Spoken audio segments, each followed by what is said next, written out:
Everyone. So on this third and final day of the mini course in computational methods, I am going to try to tell you a lot of stuff. So let me get started right away. And we are finally getting to this connection that you may have heard of. If you've seen Grosvenor basis before, this is often how the stories are presented, how you get to the definition. So let me introduce this idea for you if you haven't seen it before. We're taking our polynomial ring, we're taking an ideal, non-zero ideal, we fix some monomial ordering, and what we do for that ideal I is we denote with LT of I this set which contains all the leading terms of all the polynomials in I. Okay, so this is a set, it's an infinite set, and then what we do is we generate an ideal, and I put angle brackets for the ideal. Okay, so this is what we call the ideal of leading terms, or sometimes the initial ideal of I. One quick observation, as I said, this is an infinite generating set, but of course we know, or you probably know, that for polynomial rings, every ideal is finitely generated, so really there is a finite generating set. And also, you've heard of monomial ideals in other talks. This is a monomial ideal, right? All the generating elements are monomials. So I think that, let me pull back here my two favorite polynomials.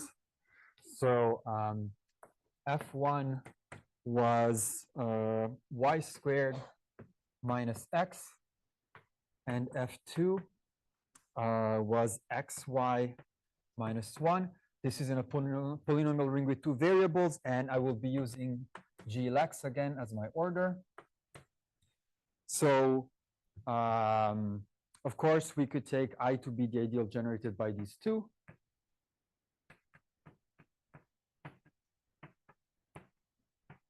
And already from the work that we did, when was it, Tuesday, we can see that, for example, if you take the S polynomial of F1 and F2, I don't remember if we gave it a name. Let me call it F3.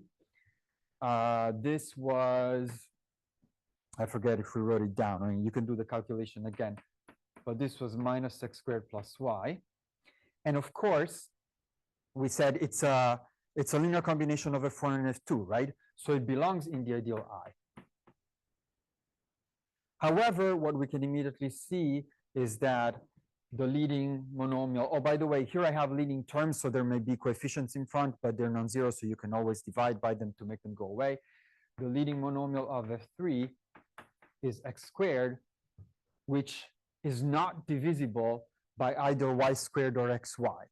So the point of this is that in an ideal world, when you form the ideal of leading terms, if I is generated by these two polynomials, it would be enough to take the leading term of F1 and the leading term of F2 to get everything, but that's clearly not the case, right? So this is not in the ideal generated by y squared and xy, which are the leading terms of F1 and F2. Okay, so let me put that up there. Now, of course, the point of the story is that, again, the problem lies in the generating set for I. If you choose your generating set carefully, namely if it's a Grosvenor basis, then actually you can generate the initial ideal simply by picking off the leading terms of all the elements in your Grosvenor basis. And in fact, although we didn't actually prove this, but remember in the day one lecture, we ended up talking about special generation, which essentially says that any polynomial in the ideal can be generated, if you have a Grosvenor basis, in such a way that its leading term is divisible by the leading term of one of the elements. So you see the connection. So this is an if and only if. It's a complete characterization of Grosvenor basis. And again, oftentimes this is the definition that's given first because it's convenient in a number of proofs. Okay, so that is one thing. But now we can also use this information to go back to one of the motivating problems we had on day one. So we talked about ideal membership, and we figured that if you have a Grosvenor basis, you can divide a polynomial and just check if the remainder is 0. That will give you an answer. For ideal equality, we said compute the reduced Grosvenor basis and check that they are exactly the same. And then my other questions were about working in quotients.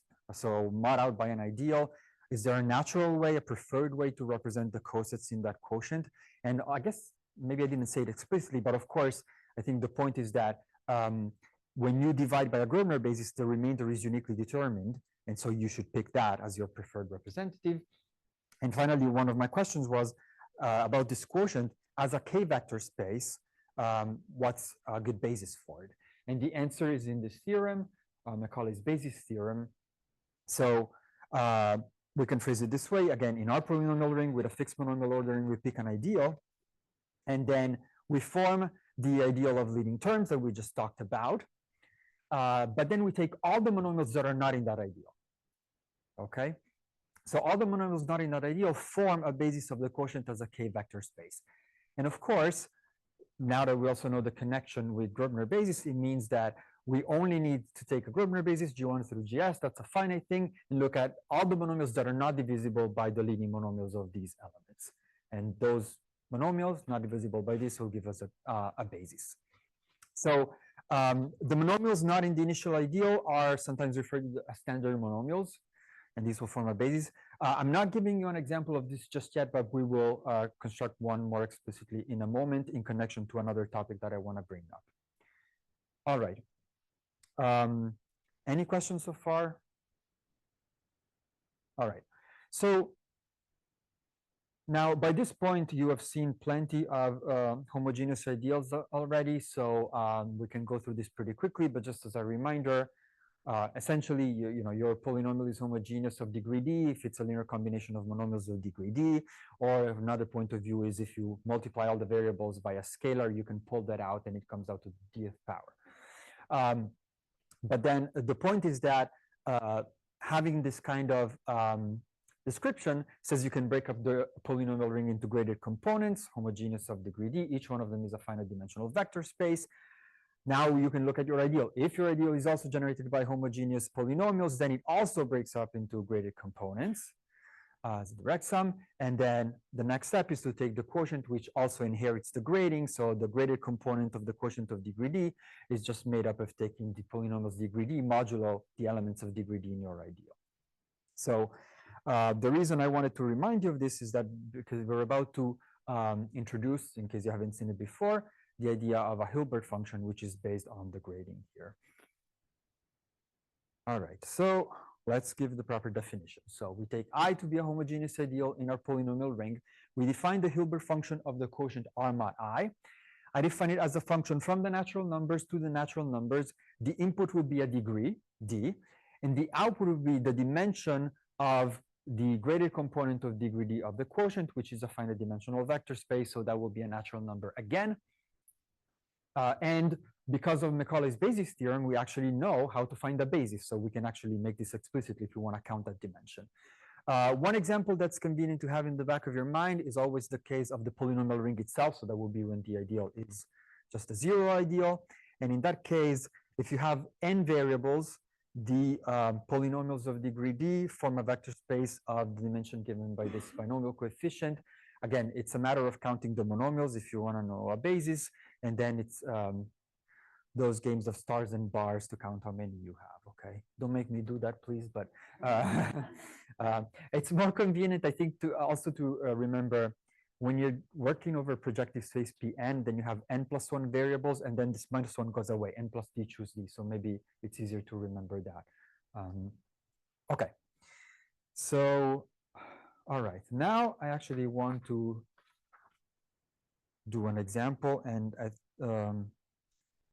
I think I want to do this somewhat explicitly. So, all right, my ideal here is in a polynomial ring in 4 variables. Okay, it shows rational coefficients here. So generated just by 2 homogeneous things, the sum of the squares of the variables, and then the product of 2 linear forms. One is just the variable w, and then x plus y plus z. I wrote some Macaulay 2 for you here, but I may not actually do that unless we really want to see that, or maybe we'll do that later. So, well, I suppose, how do we know here, right? I guess we need to find a Grosvenor basis, so maybe we should at least do that step. So let me maybe do that. Again, I'm using the web interface here, and probably need to make it a little bit bigger so you can see. So the point now is that we have developed enough methods to know how to find a Gröbner basis, right? Why is this not picking up? Okay, let's try this. So we know that if we were just given the ideal, we would use the Buchberger algorithm. So we compute a bunch of S polynomials, compute the remainders, and then as long as they're non-zero, we keep adding them in. But otherwise, we could just do, this is in the graded reverse lexicographic order, gens GBI. Okay, there are 3 elements in the Gröbner basis here, or we could have just said lead term I, which will return that right away. Okay, so I guess it's an ideal here. I think this is supposed to change. I was expecting a matrix, but anyways, it doesn't matter so much. You can see what the leading, the generators for the ideal of leading terms are. Okay. So now let's go back.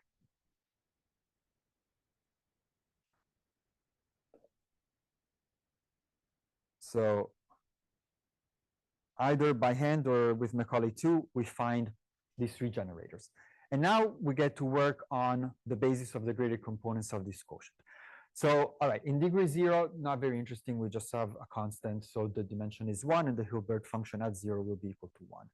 In degree 1, also not super interesting. You just have the 4 variables. There are no relations among those. It starts getting perhaps a little more interesting at degree 2 because, okay, so we use that binomial coefficient that I gave you on the previous slide, and we count that there are 10 monomials of degree 2 in 4 variables. That's like 5 choose 2. And we are killing 2 of them when we mod out by this initial ideal. Okay. So I guess technically, sorry, I just realized one thing that it's a little imprecise here. What I'm doing is I'm not doing the Hilbert function of R mod I. I'm doing the Hilbert function of R modulo this ideal over here. Okay. Well, some of you might know where this story is heading. They're actually the same. So spoiler alert there. But yes, my notation is incorrect. So let's do the work here. 10 monomials, we equal 2 of them, we get 8. So I want to do one more just so that you can see, in case you haven't done this before, you can actually do it in practice.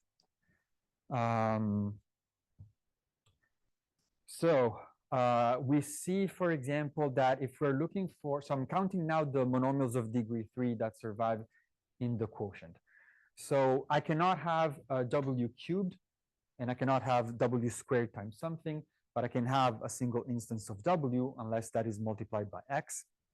So I suppose I could do w y squared, w y z, w z squared. These 3 should be okay. And then I can start looking at other things. For example, I could say, oh, what do I have that involves maybe just a single x? If I have a single x, I'm not going to have w, but I can have, I guess, y squared. And I can have yz. And I can have z squared, right? And then maybe things that have x squared in them, because I cannot have x cubed. So for this one, I can put in a y. Let me do it in order, yes. So y, a z,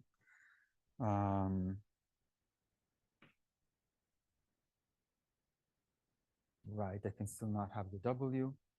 So then what's left?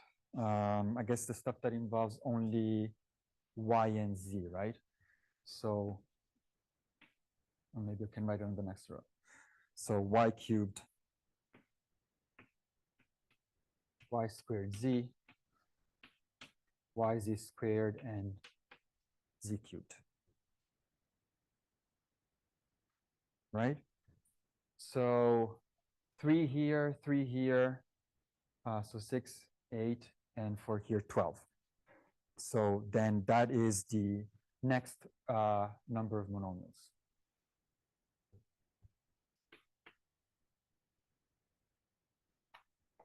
So you can actually do this in general. Of course, the more complicated the ideal is, the harder this gets, but you can do it. And let me just make sense of this again. I think I tried to break it down sort of like what I did over there on the board. So if your degree d is greater than or equal to 3 and you want to count the monomials of degree d that survive when you mod out by that monomial ideal, then again, for example, you can have anything that involves only the variables y and z. So all these possibilities over here, there are d plus 1 of them. And then I guess if you involve x squared, then you want to multiply by a monomial of degree d minus 2 in y and z. You cannot have the w. If you only have a single power of x, you're allowed, again, only y and z, but you can multiply by something of degree d minus 1. So d monomials in the second bullet point. And for the first one, we have a single instance of w, no x, and again, just combinations of y and z of degree d minus 1. Okay, so d plus d minus 1 plus d minus 1, the total number of monomials is 4d. And again, I should have had r modulo the initial ideal here. And there's a question, yes.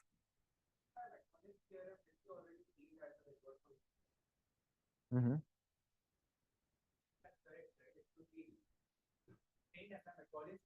Uh-huh. Yeah. Oh, yeah, that's a good point. Yes. So the notation is also correct. Yeah. Yeah, I guess what we're computing is for the initial ideal, but we know they're the same by Macaulay's theorem. Thank you. All right, so for every d greater than or equal to 3, we have this formula over here.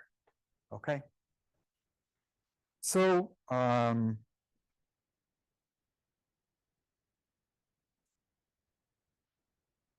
this happens in general that you can actually write out a polynomial function that gives you all the values of the Hilbert function after a certain point. Okay, so for us, the starting point is d equal 3. And from that point on, at least we know that the Hilbert function takes on this form 4 times d, which is a polynomial in the degree, in the input degree. So that polynomial is, by the way, in general, that polynomial can have rational coefficients. Okay, in my case, it was just an integer 4 times d, but that can happen. And then we call this the Hilbert polynomial of R mod I. So why would you care about something like that? You might care because this Hilbert polynomial contains some information of interest, whether you're doing algebra or geometry.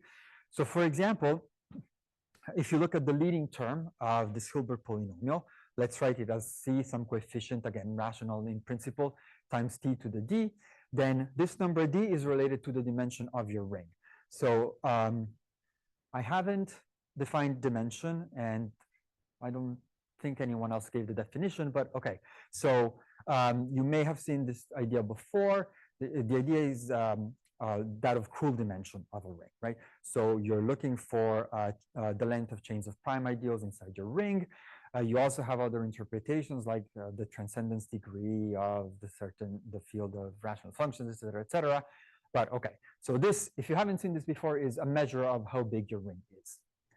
And so the theory says that once you find this degree, the leading term of your Hilbert polynomial, the dimension of your ring, the cool dimension of your ring, is 1 plus d.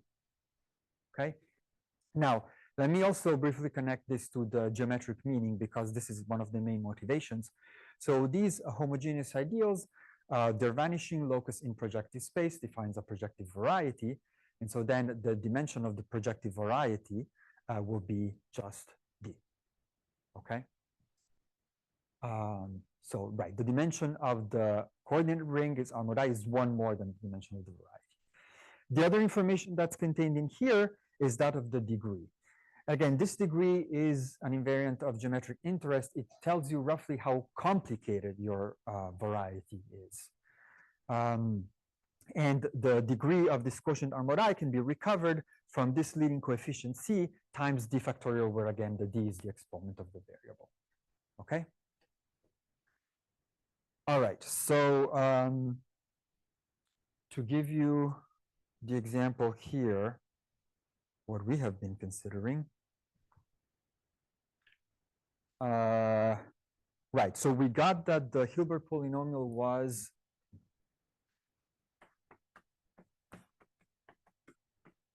for t. So it has degree 1. That means we are looking at a variety which has dimension 1, so you might call that a curve. And also 4 times 1 factorial is 4, so we're looking at a quartic curve. And this was in 4 variables, so I guess that's P3, right?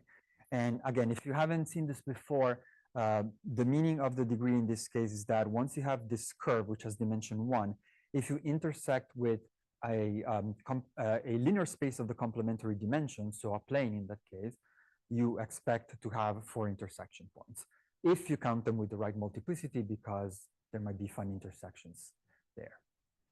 Okay, so I believe that the mini course on points next week will need to use some of this stuff. So I also want to take a moment to do this in Macaulay too, just so you have an idea of how to get this information.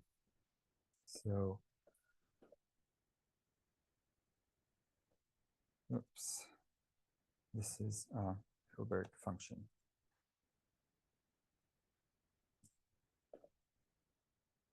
Let me restart.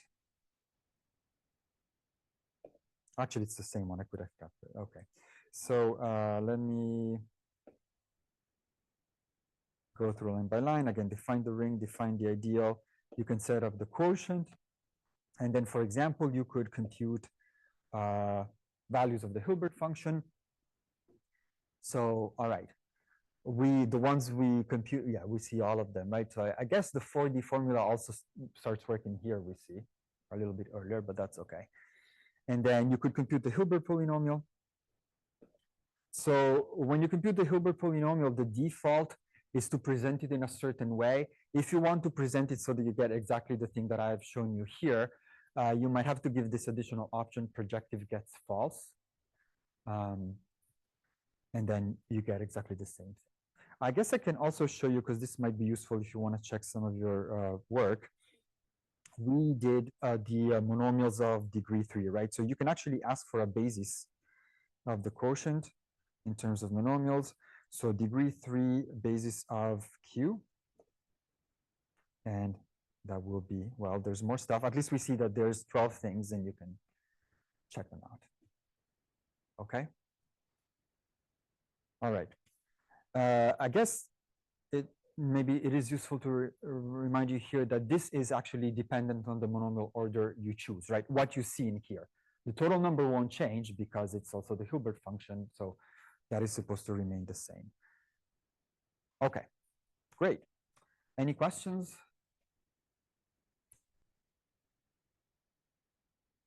All right, so then let me get back here.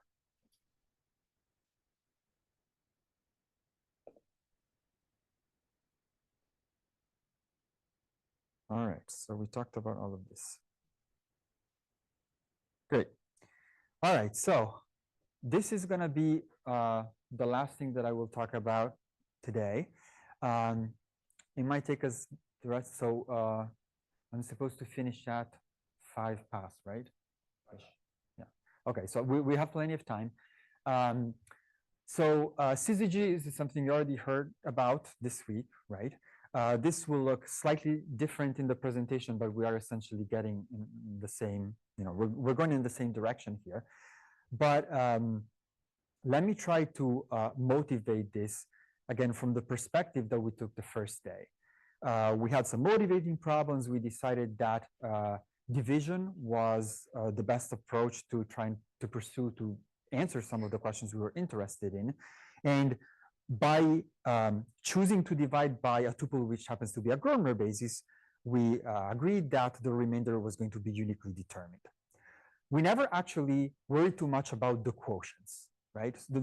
I guess I'm calling them quotients. I don't know if it's used in general as a name, but let's say you divide f by a tuple f1 through fs. We agreed that the division algorithm will give you a sum of qi times fi plus r. So the qi's are what I'm calling the quotients.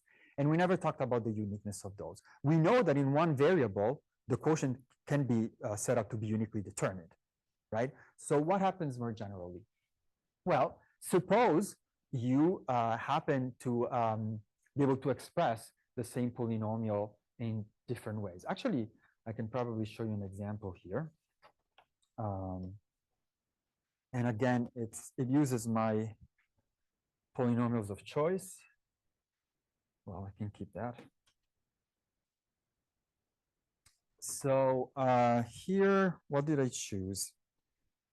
I chose xy squared. So this is going to be my f.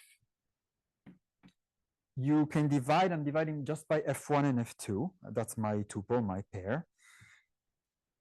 No, that's a lie. I'm dividing by all three of them, f1, f2, f3. Okay, that's fine. So you can write this one as x times f1 minus f3. And again, maybe let me pause for a second. When I say I divide by, that's a little misleading. If we all divide with the same algorithms, we're all going to get the same thing, right? What I'm trying to say is that we can express this as a linear combination of f1, f2, and f3 and get potentially different coefficients in front of them. So I'll let you check. This one is should be an expression that works, plus y. Okay, this will work.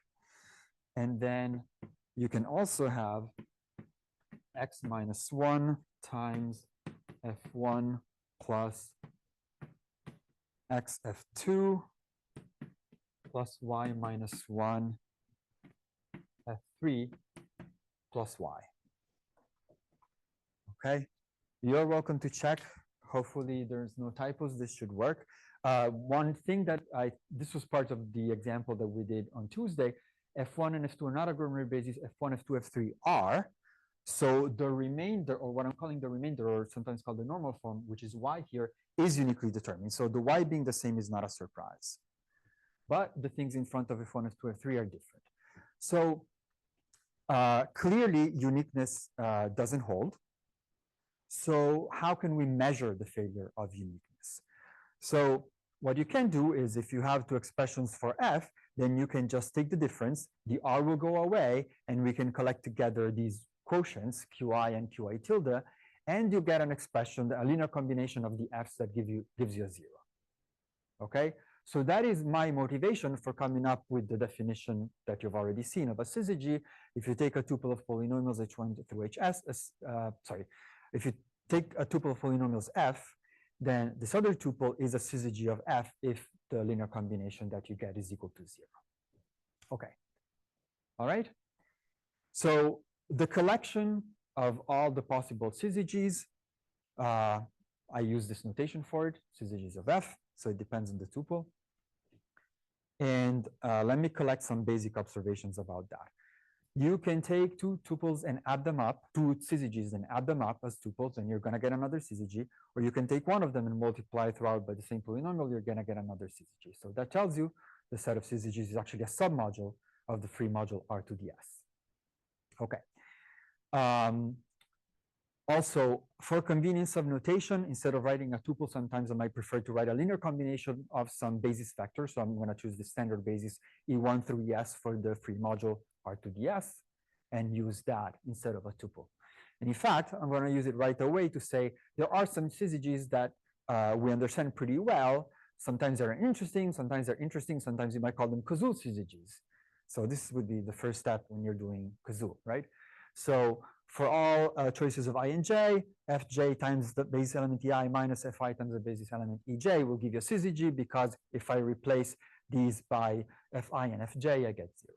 Okay, and that's the same thing as the definition we gave before. So, of course, so we know that the set of syzygies is actually a module. We understand some of its elements. Can we describe all of the elements? Well, that would be impossible, but because, of course, we have a submodule of a finitely generated module over a Noetherian ring, we have a finitely generated module. So the question can be rephrased as, can we find generators, a finite generating set? Okay? All right, so that's going to be our goal. Any question? All right, so the way I decided to structure the discussion for time reasons will be that I will basically present an algorithm that you can use to find this, okay? So,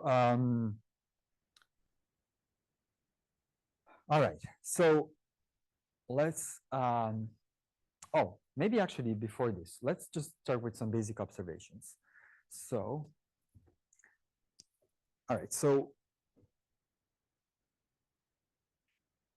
let's see. Right down here. So if we are looking for syzygies, where can we look? Let me recycle some of the information we have. Let me actually write this out. The S polynomial of F1 and F2, same polynomials as always. We gave the definition. You had to take some least common multiple of leading monomials and divide by the leading term of F1, and then multiply by F1, and then minus a similar thing for F2. And if you do this, it's the F3, and that's okay. But what is, when we introduced the idea of S polynomial, we said that the S polynomial was designed to do a very specific thing, and that was to cancel leading terms. So in particular, if we restrict our attention to this part, we are going to get just 0 from those, right? So how should we rewrite that? Let me rewrite it as, again, an S polynomial, but this time I just look at the leading terms. So my leading terms are y squared and xy. So now I play the same exact game. So the coefficients will be the same.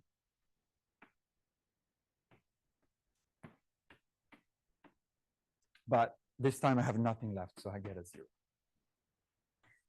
So it's not clear why we might want to do this necessarily just yet, but let's go with this. If you restrict yourself to the case of some specific monomials, namely the leading terms of your polynomials, then you can actually easily find some syzygies. And it turns out that those syzygies actually give you everything in this case. So by the way, maybe here I could say, just to use the notation that we've developed, let me make some room. So I could look at the triple x. So when I cancel here, I get an x. And when I cancel, whoops, I get a y here. So I have x minus y as my coefficient. And if I want to think that this is done with respect to the whole Grosvenor basis, so include F3, I'm going to put a 0 at the end. So this is an element of the syzygy module for the tuple of leading terms of my F. Okay, great. So now I can show you the first step of the process here. So, polynomial ring, fix a tuple of polynomials, fix a monomial ordering. Okay, the F should be non-zero. But then, if instead of looking at the tuple of polynomials F1 through Fs, if you look at the tuple of their leading terms, there is an easy way to generate the entire module of syzygies of those, and that is sort of the syzygies that are inspired by these S polynomials, okay? So I'm going to refer to these as the sigmas, sigma ij for I not equal to j. Then we do what we've been talking about before, just take the least common multiple, divide, and then now we use the basis elements because we want an element that's a tuple. All right? Okay. So we can do this, and now let's see how this helps you more generally. Let me actually walk through the example first. So it might be useful to record that information. So let me put it here. So the computation that we did over there is of sigma 1, 2, and it gives me the tuple x minus y 0. And then the other two that we have, sigma 1, 3 and sigma 2, 3, can be found similarly. So f1 and f3 we see over there. So actually this one should be what? X squared and something like this. Right? Yeah, thank you. And then for this one, we'll have a 0 here, right? And then we can do x and y. Is that it? Okay. All right. So these three generate the syzygies of the, yeah, this guy over here. Okay. So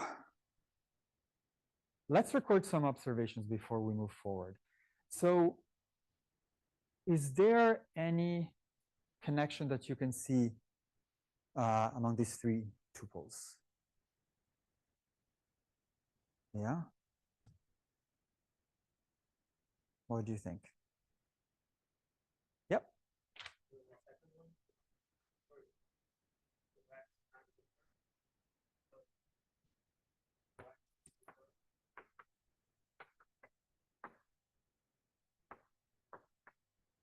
There was another hand up. Is that confirming? Are we happy with that? So this is sigma 1, 3.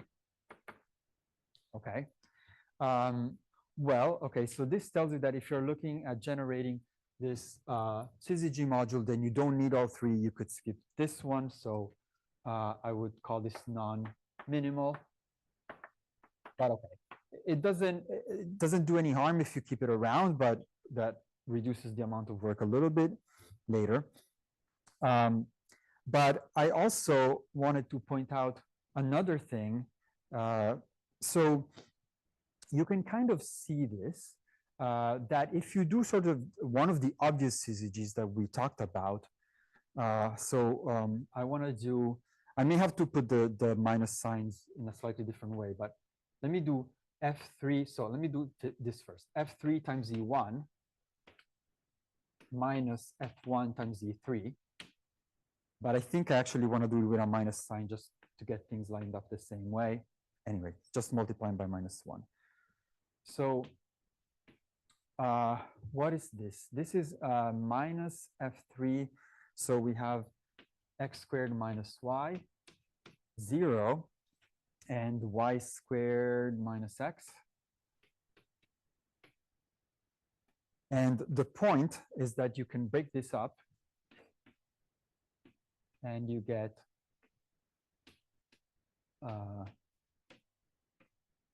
this minus y0x. So why would I separate it like that?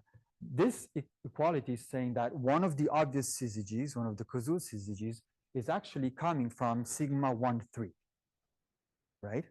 And then we're adding some more stuff, okay? So this sigma 1, 3 wouldn't be enough to capture this syzygy because the only thing it does, like similar to this line over here, is it's a syzygy of the leading terms, right?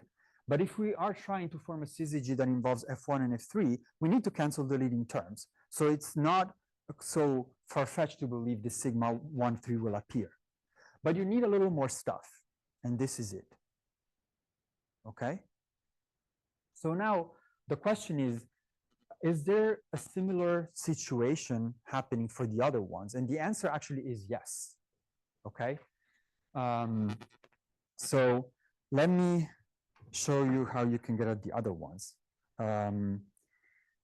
So like I said, where is this thing coming from?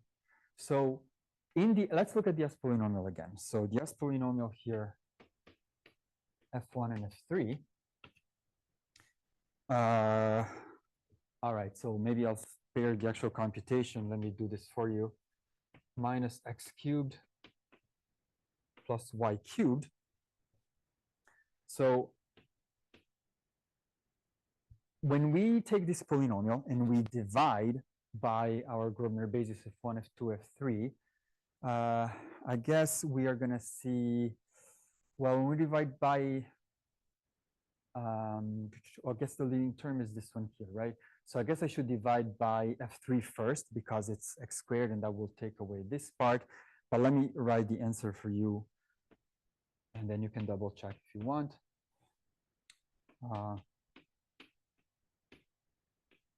Plus or minus plus, right? X F3. And if you look at the coefficients, they're exactly giving you this tuple over here. All right. So again, when it's done like this, it feels a little bit like magic, but there's a reason to it, right? Like we said, this part is making the leading terms cancel, and this other part is giving you the quotients of division. Now, of course, if you take a polynomial and you divide even by a Grobner basis, in principle, you could have a remainder, right? So there could be other stuff here. But we don't get a remainder because this is an S polynomial of a Grobner basis. And so the Buchberger criterion tells you the remainder will be 0. So now, if we try to replicate this kind of idea for the other ones, hopefully we should be able to get more of the interesting syzygies, not for the leading terms, but for the actual Fs. Okay, so let me do that. Yes, so poor planning, I have to cover this, but you will see the same kind of idea for the other two. So let me do it this way. We have the sigma 1, 2 corresponding to the first two polynomials. So what I'm going to do is compute the S polynomial, actually still up there. So let me just do the division by F1, F2, F3. And of course, this is F3. So you get 0, F1 plus 0, F2 plus 1, F3. And so this tells me that I should look at the tuple 0, 0, 1. And from here, I'm going to define a syzygy tau 1, 2 that involves this part minus this part over here. So x minus y 0 minus 0, 0, 1. So you get x comma minus y comma minus 1. And this, hopefully, if you double check, will turn out to be a syzygy of F1, F2, F3. And then let's do the other one. So we already talked about this one, right? But actually, the fact that it is the minimal means that we don't actually need to do this. We can skip it. Let's just do 2, 3. So if you compute the S polynomial of F2 and F3, you get y squared minus x. And this happens to be the first element of our Grobner basis. So again, the division here is pretty easy. 0 F2 plus 0 F3. And so we get a tuple 1, 0, 0. And we can say that we get a syzygy by taking the sigma 0 xy minus this other thing we just computed. And again, if you check, and I didn't make mistakes, this should work. And again, just for clarity, let me say this one was the sigma 1, 2. This one is the sigma 2, 3. And this part over here is coming from here.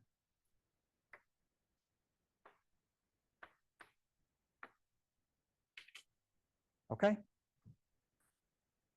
All right. So if you try to do this in general, it actually works. Okay. So that is the theorem over here.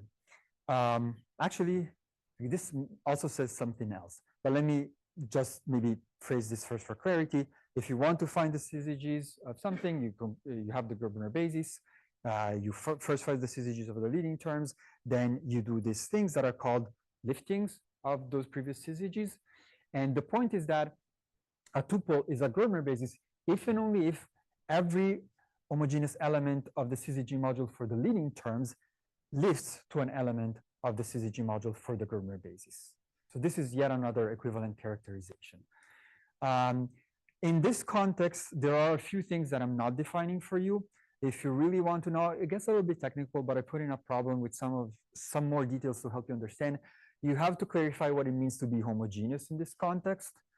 But it is actually related to when you start computing resolutions and you start from your ideal, you do the first step, the first CZG module, and you have to put in those shifts, right? So it's related to that, except you probably want to do it with a multigrading. But anyways, so that needs to be clarified. And this word lift also needs to be clarified, okay? So for the purpose of these 50 minutes, all I'm saying is that this sigma 1, 2 lifts to tau 1, 2, and the sigma what was it, 2, 3 lifts to tau. Did I mess up my numbers? Is this supposed to be 2, 3? Sigma 2, 3 lifts to tau 2, 3, okay? All right. Good. Right. So then, let me just do the following. This is the summary of what we have done, right? To recap, if you're given the tuple, which let's assume is a Germer basis, first you compute the syzygies for the leading terms, the sigmas, then you compute the quotients of the S polynomials with respect to your Germer basis. No remainder, the remainder will always be 0 because you have a Germer basis with Berger criterion. Then you lift them to the taus, and then that set of elements will generate. Okay, and the one thing that's not said in here is that you can cut down your work if along the way you recognize you have non-minimal syzygies at the level of the leading terms. So that is the algorithm. Again, a couple of the problems for today will ask you to do that, but it's something that you don't want to do by hand every single time. So how do you do this in the software? There is actually a pretty simple command. It's just SYZ. So let me just do this so you see the whole story. So syzygies.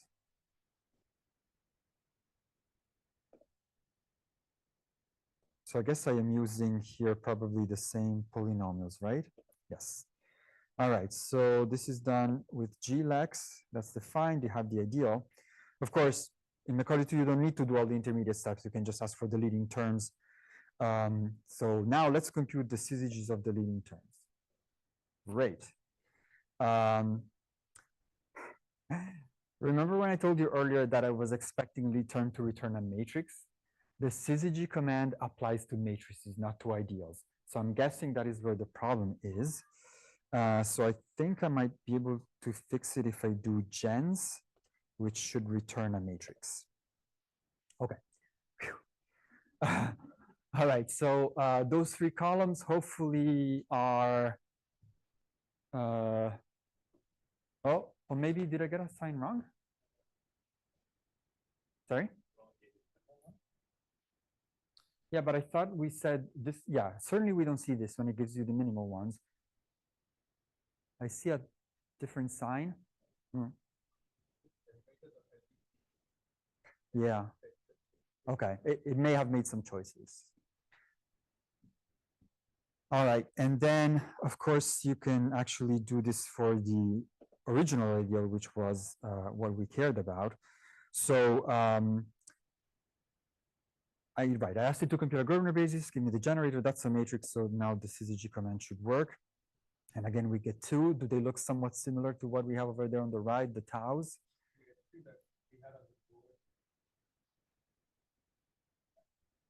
Okay, there we go. Yeah, you're right, because it's, yeah, we had minus x squared plus y. Thank you. Yeah, all right, good. So that is it. I have 1 minute left, so I'm gonna very briefly say 2 things. First of all, where do you go from here? Everything, this whole discussion this week was about Grosvenor basis of ideals. But one natural thing you might want to do is actually generalize to, so ideals are submodules of the free module of rank 1, the 1 copy of the ring. You can actually generalize this whole theory to submodules of free modules, of finitely generated free modules. And then essentially everything works. You just have to clarify what it means to have a monomial order there. And you can use that kind of stuff to also compute not just first syzygies, which is this, but also second syzygies, so resolutions. And then one other thing that I wanted to say, which I don't know, might be of interest for next week, but remember when we were talking about the Hilbert function, right? We said you have the ideal you actually care about, and then you pass to the initial ideal and you really compute the Hilbert function of that, but they are the same. In fact, what you can do is you can take your ideal and say, let's say you generate it by a Gröbner basis, you can put a parameter in front of all the terms in the Gröbner basis that are not the leading term. So I guess in this case, it would look like if I have my three polynomials up there, I would do y squared minus tx, and then you could do xy minus t, and you could do minus x squared plus ty. Oh no. Got too excited about this. So if t is equal to 0, everything that's non-leading goes away, you get the initial ideal. If t is equal to 1, you get your original ideal. And this is called a Gröbner deformation that takes your original ideal into a monomial ideal. And as it moves, so for every value of the parameter t, not just 0 and 1, all the ideals that you get happen to have the same Hilbert function, the same Hilbert polynomial. So in particular, the varieties of the same dimension and degree and so on. But geometrically, they look very different. When you have a monomial ideal, the variety is just a union of linear subspaces. And also algebraically, the ideal is monomial, which makes it a lot nicer. In particular, it's much easier to compute a Hilbert function from a monomial ideal than from an arbitrary ideal. Okay, I better stop. So thank you very much.